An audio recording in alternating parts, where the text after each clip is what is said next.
Apa judulnya Bapak Ibu? Tempat dan waktu yang tepat. Dan setiap orang ingin kita berada pada tempat dan waktu yang tepat, karena pastinya kita pasti sukses. Dan itu hanya mungkin kalau Tuhan turut bekerja di dalamnya. Dan itu pernah dialami oleh beberapa orang, tokoh-tokoh Alkitab, dan mereka menjadi luar biasa Bapak Ibu. Seperti juga Yohanes.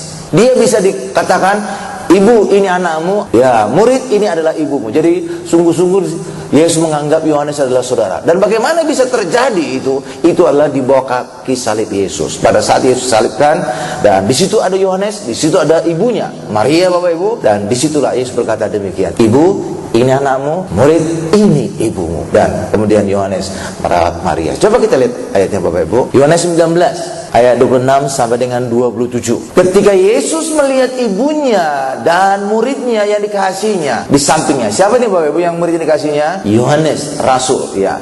Berkatalah ia kepada ibunya, ibu, inilah anakmu. Kemudian katanya kepada murid-muridnya. Ini kurang pas terjemahannya Bapak Ibu. Ya, muridnya cuma satu pada saat itu. Siapa? Hanya Yohanes di bawah. Yang lainnya kemana Pak? Ketakutan dari kejauhan. Benar Bapak Ibu. Jadi harusnya ini adalah Yohanes, satu murid. Inilah ibumu. Dan sejak saat itu, murid itu, siapa ini? Yohanes Rasul, menerima Maria di dalam rumahnya. Dan saya ingin katakan bahwa ini adalah pada tempat dan waktu yang tepat. Hanya Yohanes mengalaminya, karena benar-benar Yohanes mengandalkan kasih Tuhan. Dan kenapa hanya Yohanes ada di situ? Sebab Yohanes tidak takut, yang lainnya pada ketakutan. Bahkan Petrus saja sakit ketakutan sampai menyangkal Yesus Bapak Ibu, nyumpah-nyumpahin Yesus lagi. Dalam bahasa Indonesia nggak terlalu terlihat jelas menyumpah-nyumpahin, tapi dalam bahasa Inggris sampai ngomong curse, ngomong kutuk Bapak Ibu. Terkutuklah aku kalau aku mengenal Yesus. Ngomong gitu Bapak Ibu. Wah, gawat itu. Kenapa? Karena pada saat itu orang takutan, murid-muridnya ketakutan. Hanya Yohanes satu-satunya yang tidak takut, bahkan berani sampai di bawah kaki salib Yesus. Kenapa Yohanes bisa berani? Karena dia mengandalkan kasih Yesus. Dan apa yang berasal dari Allah, apa yang berasal dari Yesus akan mengalahkan dunia, mengalahkan ketakutan, mengalahkan penderitaan. Dan Yohanes mengalami semua itu. Kenapa? Karena dia mengandalkan kasih Yesus, kasih Allah. Hal yang sama juga dengan kita Bapak Ibu. Ketika saudara mengandalkan apapun yang dari Allah, saudara pasti menang. Hari ini kita akan menerima perjamuan kudus. Itu dari Allah nggak Bapak Ibu? Oh iya jelas dong. Itu kan tubuh dan darah Yesus. Dan karena itulah saudara pasti menang. Menang atas penyakit, menang atas resesi, menang atas dosa. Benar? Apa yang dari Allah akan mengalahkan dunia. Karena itu kasih Allah itu berasal dari Allah. Kasih Yesus adalah dari Allah. Itulah sebabnya Yohanes tidak dikalahkan oleh ketakutan dunia. Bahkan satu-satunya murid yang mati tidak menderita adalah Yohanes. Dia mati tua. Petrus mati tersalib terbalik. Sedangkan Thomas mati tertusuk tombak di India. Bartolomeus mati kulitnya dikelotok, dikelupas Bapak Ibu, kayak ngupas mangga aja gitu Bapak Ibu. Lalu kemudian Yakobus matinya diketok kepalanya Bapak Ibu pakai gada. Karena itulah semuanya mati menderita. Hanya Yohanes tidak mati menderita. Kenapa?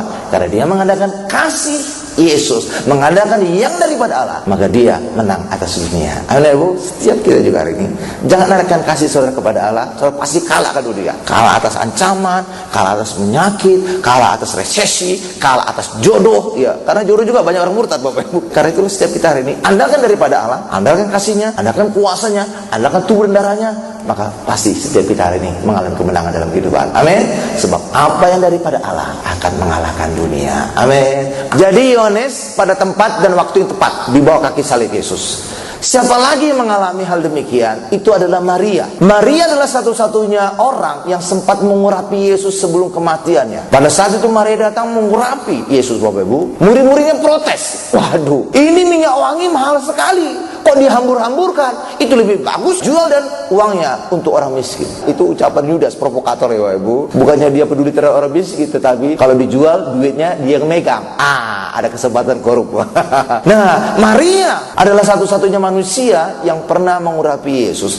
Perempuan-perempuan lain pada hari Minggu pagi mereka ingin mengurapi Yesus juga. Tetapi apa yang terjadi? Terlambat. Yesus sudah bangkit. Jadi karena itulah hanya Maria satu-satunya yang sempat mengurapi Yesus. Kenapa dia bisa melakukan pengurapan pada tempat dan waktu yang tepat? Karena dia ada di bawah kaki salib Yesus. Dia ada di bawah kaki Yesus pada saat di rumah mereka, ya di Betania Bapak. Dia mengandalkan kasih Yesus. Itulah sebabnya kasih Yesus di dalam dirinya membuat dia melakukan satu tindakan pada tempat dan waktu yang tepat. Hal yang sama juga dengan kita Bapak Ibu. Ketika kita mengandalkan kasih Tuhan, maka Tuhan akan menempatkan kita pada tempat dan waktu tepat. Untuk apa? Saudara sukses dalam karir, bertemu dengan orang yang bisa menolong saudara, bertemu dengan jodoh saudara pada tempat dan waktu yang tepat, bertemu dengan banyak hal lagi yang orang-orang yang membuat hidup saudara bisa mengalami kemenangan. Ayo Ibu, dalam perjanjian lama ada satu kisah namanya Daud. Ini dia pada tempat dan waktu tepat dia datang ke pertempuran. Pada saat itu orang Israel sedang bertempur dengan orang Filistin. Tetapi ada seorang jagoannya bernama Goliat. Dia berkata, ini idenya dia. Daripada kita bertempur pasukan lewat pasukan, mari pilih salah satu jagoan. Aku jagoan dari Filistin, kamu orang Israel, pilih salah satu jagoan. Gak ada yang berani Bapak Ibu. Iya, kira-kira di orang Israel siapa kira-kira yang sepadan dengan Goliat Bapak Ibu? Yang raksasa juga. Saudara tahu siapa? Raja Israel. Siapa saat itu rajanya? Saul. Kenapa saya katakan Saul raksasa? Karena dia punya tinggi badan di atas rata-rata, sebau sekepalanya dari rata-rata orang Israel. Berapa Ibu? Iya, sebau sekepala. Artinya apa? Raksasa orang Israel itu Saul, tapi rupanya dia pengecut Bapak Ibu. Amin. Itulah sebabnya dia gak berani melawan Goliat. Jadi rupanya Goliat itu punya pemikiran yang pintar juga. Jadi daripada kita perang berdarah-darah segala macam, rame banyak orang, mari pilih salah satu jagoan. Dan jagoan Filistin adalah Goliat. Dan rupanya pada saat itu muncul Daud. Dia dengar tantangan dari Goliat. Dia dengar Goliat melecehkan orang Israel. Dan dia kemudian berkata, siapa itu orang yang tidak bersunat, yang telah melecehkan umat Tuhan Israel? Ya, lalu Daud berani melawan dari Goliat Bapak Ibu. Dan benar-benar Daud ini adalah perwakilan dari orang Israel. Sebab apa? Karena pertempuran ini menentukan nasib dari bangsa yang mereka wakili. Dan benar pada saat itu Daud menang atas Goliat. Bukan hanya menang, dia juga mendapatkan hadiah yang luar biasa dari Raja Saul. Karena itulah bagi setiap kita hari ini, mari saudara berdoa pada tempat dan waktu tepat untuk menjadi sukses di dalam kehidupan kita. Sama seperti juga Daud. Kita lihat kisah Daud melawan Goliat. 1 Samuel 17 ayat 22 sampai 23. Lalu Daud menurunkan barang-barangnya dan meninggalkannya di tangan penjaga barang-barang tentara. Berlari-larilah Daud ke tempat barisan. Sesampai di sana, bertanyalah ia kepada kakak-kakaknya, apakah mereka selamat. Sedang ia berbicara dengan mereka, tampillah maju pendekar itu, orang Filistin dari Gad, dari barisan orang Filistin. Ia mengucapkan kata-kata yang tadi juga, dan Daud mendengarnya. Kata-kata apa? Kata-kata hujat, kata-kata meremehkan orang Israel Bapak Ibu. Dan hasilnya apa? Oh, Daud berperang melawan Goliat dan dia menang Bapak Ibu. Dia menang dan dia dapatkan 3 hadiah. Pertama, dia mendapatkan harta benda yang banyak. Yang kedua, dia dapatkan putri Saul. Yang ketiga, keluarganya dibebaskan dari segala pajak. Dan itulah gambaran dari Yesus. Ketika Yesus menang atas setan, ketika Yesus menang lewat kematian yang salib, maka 3 hal ini dia dapatkan. Pertama, Yesus mendapatkan kuasa di surga dan di bumi. Itulah kekayaan paling besar. Yang kedua, Yesus mendapatkan kita sebagai mempelai. Sama seperti Daud mendapatkan mempelai dari putri Saul. Benar Bapak Ibu? Yang ketiga, Daud dibebaskan dari pajak. Itulah kita hari ini dibebaskan dari segala hukum Taurat. Ketika kita di dalam Yesus, maka Taurat tidak berlaku lagi, sebab Yesus telah menggenapi hukum Taurat. Bagian kita hari ini bukan lagi melakukan hukum Taurat, tapi bagian kita hari ini untuk percaya kepada Yesus. Maka kita hari ini menjadi benar di hadapan Bapa yang di surga. Amin. Berikan kemuliaan luar biasa bagi Tuhan Bapak Ibu. Haleluya. Sekarang kita masuk pada bagian kedua Bapak Ibu. Injil harus dikhotbahkan di gereja. Coba kita lihat Markus 16 ayat 15. Lalu ia, siapa nih ia? Yesus. Lalu Yesus berkata kepada mereka, siapa nih mereka? Ini murid-muridnya. Pergilah ke seluruh dunia, beritakan Injil kepada segala makhluk.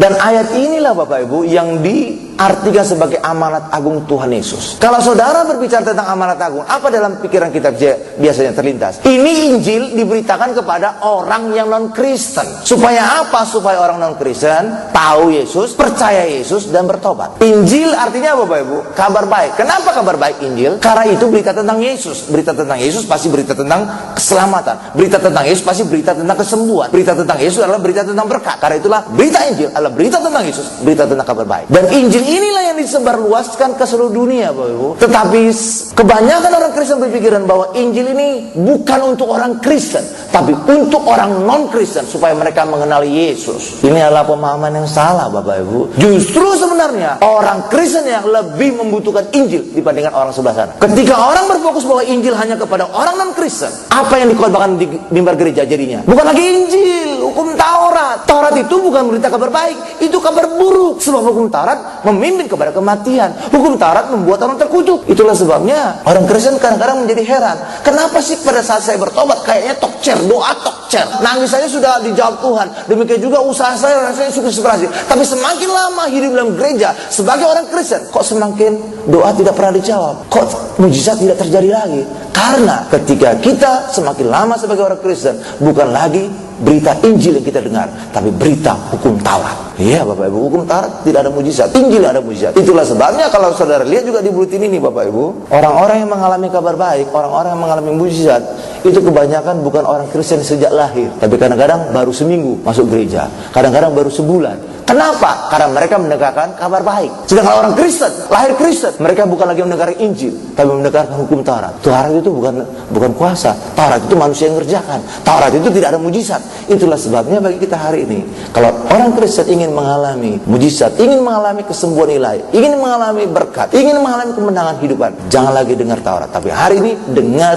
Injil kabar baik. Karena Injil kabar baiklah yang memberikan kita pengharapan untuk kita mengalami mujizat. Karena Injil lah berita tentang Yesus, dan Yesuslah yang mengerjakan semua mujizat di dalam kehidupan kita. Amin. Karena itulah amanat agung bukan untuk orang non Kristen saja, tapi khususnya untuk orang Kristen, supaya orang Kristen juga mengalami kabar baik, mengalami kesembuhan, mengalami berkat, mengalami mujizat, mengalami banyak terobosan dalam kehidupan. Amin Bapak Ibu. Tapi nyatanya apa? Selama ini dalam pikiran orang Kristen, Injil itu untuk orang non Kristen kan? Kabar baik itu untuk orang non Kristen kan? Makanya mereka dapat kabar baik. Orang Kristennya bukan kabar baik, tidak ada mengalami mujizat. Benar?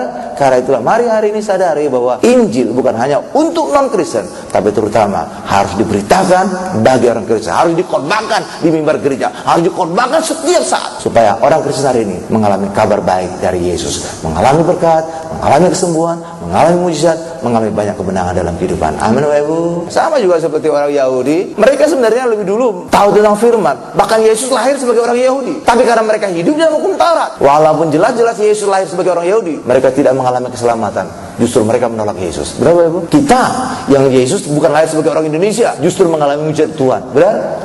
Itu yang terjadi Bapak Ibu. Dan itu juga bisa kita alami juga karena apa? Injil diberitakan kepada non-Kristen. Mereka yang ngalami lah kita. Kita mengalami hukum Taurat, kita tidak mengalami mujizat. Benar Bapak Ibu? Iya, karena itulah bagi kita hari ini. Mari, Injil bukan hanya bagi non-Kristen, tapi khususnya bagi setiap kita, agar setiap kita juga mengalami kabar baik dari Yesus. Amin Bapak Ibu.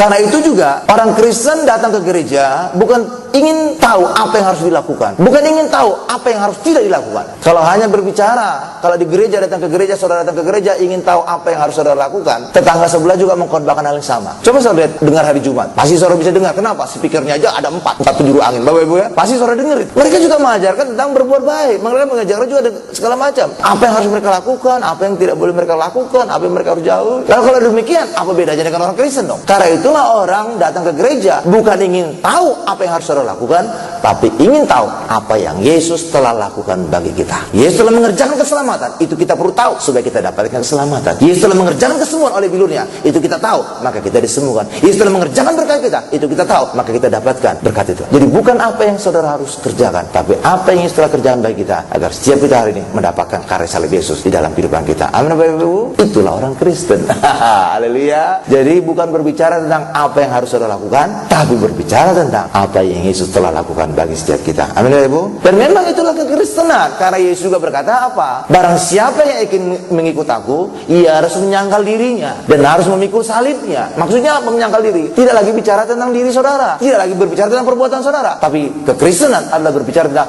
Yesus saja dan perbuatan besarnya. Dan itu dikatakan 1 Petrus 2 ayat 9. Ya, kita imamata rajani untuk apa? Memberitakan perbuatan-perbuatan yang besar dari Yesus. Bukan dari saudara, bukan dari kita, tapi dari Yesus. Itulah kekristenan. Kekristenan bukan berbicara tentang apa yang kita perbuat, tapi apa yang Yesus telah perbuat bagi setiap kita. Amin Bapak Ibu.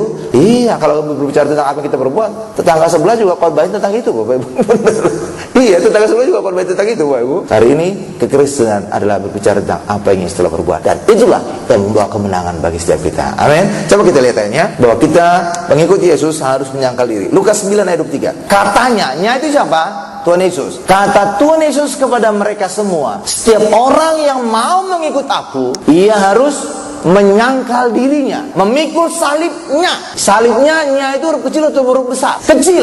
Berarti apa? Bukan salib Yesus. Kalau nya, salibnya huruf besar, itu baru salib Yesus. Terus lanjutkan lagi, memikul salibnya, salib kita masing-masing setiap hari dan mengikut aku. Apa artinya menyangkal diri? Menyangkal diri, saudara, tidak lagi bicara tentang diri saudara. Kenapa tidak lagi bicara tentang diri kita? Karena sebenarnya pribadi kita bukan lagi pribadi kita, tapi pribadi kita adalah pribadi Yesus. Karena itulah orang Kristen sering juga disebut seperti Kristus. Berapa ibu? Seperti Kristus. Karena itu pribadi kita seperti Kristus, yang ngomong aja tentang Yesus, bukan lagi ngomong tentang diri kita. Kalau ngomong tentang diri kita, kita orang berdosa. Tapi ngomong tentang Yesus, itulah pribadi kita yang sebenarnya. Dan memang itulah ciptaan manusia pertama kali. Manusia diciptakan serupa dan segambar Allah. Dan itu bahasa lainnya adalah seperti Kristus. Sebab Kristus adalah Allah. Karena itulah kita bukan lagi bicara tentang diri kita yang berdosa, tapi kita bicara tentang Kristus, tentang Yesus. Karena itulah wujud kita yang sebenarnya. Sebab kita hari ini orang Kristen adalah seperti Kristus, serupa segambar Allah. Itu satu.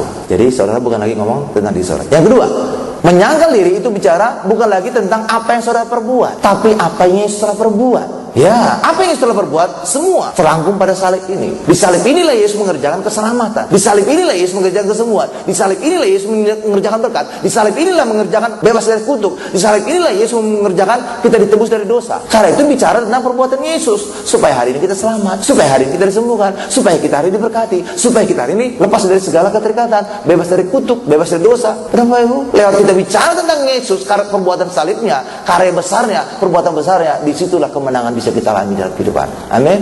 Kalau tentang saudara, kemenangan apa yang bisa saudara lakukan? Nggak ada. Tapi ketika kita bicara tentang Yesus, disinilah rahasia kemenangan. Untuk kita selamat, untuk kita sembuh, untuk kita diberkati, untuk bebas dosa, untuk bebas kutuk. Disinilah rahasia kita mengalami menang atas kehidupan. Amin. Lalu berbicara tentang memikul salib. Memikul salib, itulah salib adalah hukum mati itu, bahwa ini vonis mati. Memikul salib, Bapak Ibu. Artinya apa? Kita harus mematikan kedagingan kita. Jadi benar-benar kita tidak lagi ngomong tentang apanya kita, apa perbuatan kita, apa kedagingan kita. Semuanya harus berfokus kepada Yesus saja. Amin. Karena itulah kekristenan, bukan bicara tentang apa yang harus kita perbuat, apa yang tidak kita perbuat. Karena itu saudara datang ke gereja bukan ingin tahu untuk itu, bukan tahu itu. Karena kekristenan bukan lagi ngomong apa yang saudara perbuat, tapi hari ini kita datang ke gereja untuk tahu apa yang Yesus telah perbuat bagi setiap kita. Amin. Karena itulah ketika kita tahu, kita percaya, maka Yesus kebenaran itu akan memerdekakan kita. Sekarang kita masuk pada bagian ketiga. Musa tidak mewakili Allah. Banyak pendeta juga seringkali tidak mewakili Allah. Yesus menyuruh murid-muridnya untuk apa, Bapak Ibu? Memberitakan Injil ke seluruh dunia. Benar, Bapak Ibu? Injil artinya apa, Bapak Ibu? Kabar baik. Kenapa kabar baik? Karena berita tentang Yesus. Ada keselamatan, ada kesembuhan, ada berkat, ada kelepasan, ada penebusan, ada pembebasan kutuk. Benar? Itu kabar baik kan? Itulah sebabnya mimbar gereja, khotbah harusnya berita tentang Injil, kabar baik. Allah yang baik, Allah yang menyelamatkan, Allah yang menyembuhkan, bukan Allah yang murka. Kalau khotbah tentang Allah yang murka, itu bukan yang mewakili Allah, Bapak Ibu. Allah tidak lagi murka bagi kita. Allah hari ini telah mengampuni kita, telah melupakan dosa kita. Kenapa? Karena Yesus telah menanggung segala dosa kita dan telah menanggung murka Allah. Yesus telah minum cawan murka Allah. Itulah sebabnya mimbar gereja hari ini jangan lagi ngomong tentang murka Allah, tentang hukuman, tentang kutuk, tentang dosa. Semua sudah selesai di atas kayu salib. Tapi hari ini mimbar gereja harusnya berbicara tentang Injil, kabar baik, keselamatan, kesembuhan, berkat, kelepasan, semuanya. Dan itu juga pernah dilakukan oleh Musa. Dia salah, dia marah-marah kepada orang Yahudi. Dia berkata kepada orang Yahudi, kamu durhaka, apakah kami akan mengeluarkan air untuk kamu?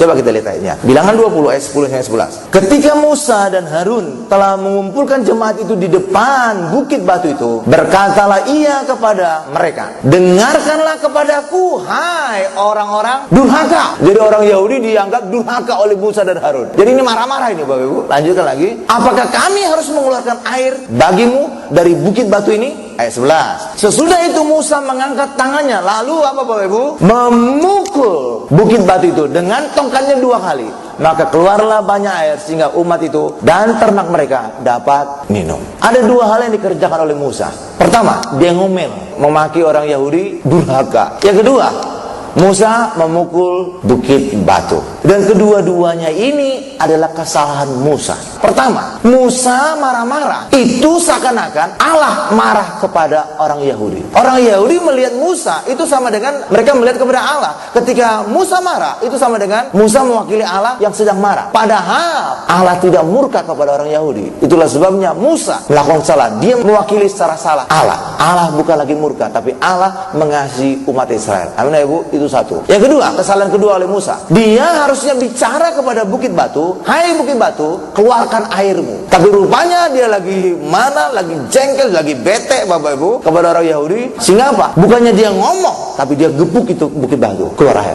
Dan ini sebenarnya kesalahan fatal. Pak, sekedar berubah dari ngomong kepada bukit batu dengan memukul bukit batu, apa bedanya sih Pak? Beda-beda tipis Pak, 11-12 gitu. Oh enggak Bapak Ibu, enggak. Karena perjanjian lama ini gambaran tentang Yesus. Ini adalah peristiwa kedua Allah mengeluarkan air dari bukit batu Bapak Ibu. Pada bukit batu pertama, benar Musa harus memukul keluar air. Dan ini sebenarnya gambaran apa? Yesus disalibkan, keluar air hidup untuk manusia, untuk umat manusia, untuk murid-murid, untuk kita hari ini. Tetapi pada peristiwa kedua, Musa tidak boleh lagi memukul bukit batu. Allah berkata ngomong kepada bukit batu, minta keluar airnya. Tetapi ternyata Musa memukul. Dan ini artinya apa? Merusak gambaran Yesus. Sebab Yesus harusnya hanya disalibkan sekali. Tapi dengan Musa memukul bukit batu, maka Musa merusak bahwa Yesus disalibkan 2 kali untuk mengeluarkan air hidup. Itulah sebabnya Bapak Ibu, Allah menghukum Musa secara fatal. Hai Musa dan Harun, kamu tidak layak membawa umatku masuk ke tanah Kanaan. Kamu tidak masuk bersama umatku. Kenapa? Karena Musa telah melanggar 2 hal yang fatal di dalam kehidupan. Hal yang sama juga dengan pendeta. Pendeta juga harusnya jangan marah-marah kepada jemaat. Pendeta harusnya mewakili Allah yang mengasihi jemaat, yang membawa kabar baik. Kamu selamat, kamu disembuhkan, kamu diberkati. Ya Bapak Ibu, jangan mengutuki jemaat. Kamu berdosa, kamu terkutuk. Ya, kamu penyakitan, kamu menderita. Mewakili Allah secara salah. Allah tidak lagi marah-marah kepada jemaat. Udah Bapak Ibu, saudara ingin dimarah-marahin? Saya yakin tidak. Saya ingin apa? Datang ke gereja, aku ingin sembuh Pak, aku ingin diberkati Pak, aku ingin jodoh Pak, udah jomblo nih, angkat kepala 4 ini. Ya benar Bapak Ibu? Iya, ya aku ingin keturunan. Saudara kan ingin yang berkat kan Bapak Ibu ya? Nah harusnya pendeta membawa kabar baik. Kamu bisa hamil, kamu dapat jodoh, kamu dapat pekerjaan, usahamu sukses, rumah tanggamu damai. Berapa Ibu? Lah iya dong. Kenapa? Karena semuanya sudah dibayar Yesus. Itulah sebabnya harusnya dari mimbar harus kabar baik. Pendeta harus mewakili Allah membawa kabar baik Injil kepada jemaat, kepada gereja, kepada umat. Yang kedua juga, jangan lagi mengkhotbahkan hukum Taurat. Kalau kita mengkhotbahkan hukum Taurat itu sama dengan seperti Musa membuat Yesus disalibkan kedua kali. Kenapa Pak bicara hukum Taurat itu sama dengan menyalibkan Yesus kedua kali? Karena Yesus telah menebus kita dari kutuk hukum Taurat. Kalau saudara kembali lagi kepada hukum Taurat, itu sama dengan meminta Yesus mati kedua kalinya disalib. Coba kita lihat ayatnya dulu ya. Galatia 3 ayat 13. Kristus telah menebus kita dari kutuk hukum Taurat dengan jalan menjadi kutuk karena kita. Sebab ada tertulis, terkutuklah orang yang digantung pada kayu salib. Jadi kalau saudara sudah ditebus dari hukum Taurat Bapak Ibu, saudara tidak lagi hidup hukum Taurat. Sama seperti saudara juga menebus obat di apotek. Apa artinya menebus obat di apotek? Saudara bayar obat itu, maka obat itu menjadi di tangan saudara sekarang. Jangan lagi dikembalikan obatnya. Orang udah dibayar kok dikembalikan lagi obatnya. Berapa Ibu? Nah itu yang terjadi pada banyak orang Kristen. Sudah ditebus Yesus dari kutuk hukum Taurat, sudah dibebaskan dari Taurat, sudah lepas dari Taurat, malah kembali lagi kepada Taurat. Itu kan sama dengan minta Yesus disalibkan 2 kali untuk menebus mereka keluar lagi. Nah, haleluya, itu aja jelas. Karena itulah bagi kita hari ini, saudara telah ditebus dari hukum Taurat, jangan lagi kembali kepada hukum Taurat. Karena kalau saudara kembali kepada hukum Taurat, itu sama dengan meminta Yesus disalibkan kedua kali. Sebab Yesus telah mati tersalib agar hari ini kita bebas dari kutuk hukum Taurat, bebas dari Taurat, bebas dari bawah Taurat. Amin Bapak Ibu. Ya Pak, sekarang kita lihat ayat berikutnya, dan ini menjadi ayat penutup kita. Bilangan 20 ayat 12. Tetapi Tuhan berfirman kepada Musa dan Harun, karena kamu tidak percaya kepadaku dan tidak menghormati kekudusanku di depan mata orang Israel, itulah sebabnya kamu tidak akan membawa jemaah ini masuk ke negeri yang akan kuberikan kepada mereka. Musa masuk nggak Bapak Ibu? Tidak. Harun masuk nggak? Tidak. Musa mati di mana Bapak Ibu? Di gunung Nebo. Harun mati di gunung Hor. Jadi dua-duanya tidak masuk tanah Kanaan Bapak Ibu. Mati dua-duanya. Amin. Amin. Nah ini termasuk gambaran pemimpin yang gagal Bapak Ibu. Harusnya misinya harus sukses. membawa bangsa Israel masuk tanah Kanaan. Benar Ibu ya? Misinya bukan hanya membebaskan bangsa Israel dari perbudakan Mesir, tapi harus sampai selesai masuk tanah Kanaan. Tapi nyatanya dia tidak bisa berhasil. Dia mati sebelum masuk tanah Kanaan. Musa mati di Gunung Nebo, Harun mati di Gunung Hor. Gunung Hor itu saudara bisa lihat kalau saudara ke Israel, saudara kalau dibawa ke Petra. Ketika saudara dibawa ke Petra, saudara akan melihat ada satu gunung di situ tinggi. Nah, itulah Gunung Hor. Disitulah Harun mati. Saudara juga mungkin dibawa ke Jordania, biasanya dibawa ke Gunung Nebo. Di situ Musa mati. Jadi dua-duanya tidak masuk tanah Kanaan. Nah, di sini kita bisa melihat ada satu hal lagi. Ya, ucapan Allah kepada Musa dan Harun. Kamu tidak percaya kepadaku. Kenapa bisa Allah berkata kepada Musa bahwa Musa tidak percaya kepada Allah? Karena Musa memukul gunung batu. Harusnya ngomong aja, ngomong. Hal yang sama juga dengan kita orang Kristen. Bahkan kita bukan lagi menyalibkan Yesus dengan hidup Taurat, tapi ngomong dengan iman. Tuhan, sembuhkan aku. Tuhan, berkati aku. Tuhan, berikan aku jodoh. Tuhan, berikan aku keturunan. Itulah ucapan iman. Jadi jangan lagi gebukin Yesus, jangan lagi menyalibkan Yesus, tapi saudara ngomong, minta apa menjadi permintaan kita. Itulah ucapan iman. Amin ya Ibu. Ya, itu menunjukkan bahwa kita benar-benar percaya bahwa Tuhan telah menyediakan semuanya bagi kita. Amin. Itu satu hal. Jadi bukan gebuk lagi, tapi ngomong kepada gunung batu. Gunung batu menuju kepada siapa? Yesus. Hari ini kita bisa ngomong kepada Yesus apapun kebutuhan kita. Amin Bapak Ibu. Yang kedua, apa dikatakan lagi? Dan tidak menghormati kekudusanku. Ini dia. Kenapa Musa dianggap tidak menghormati kekudusan Tuhan? Karena dia salah mewakili Tuhan. Harusnya apa?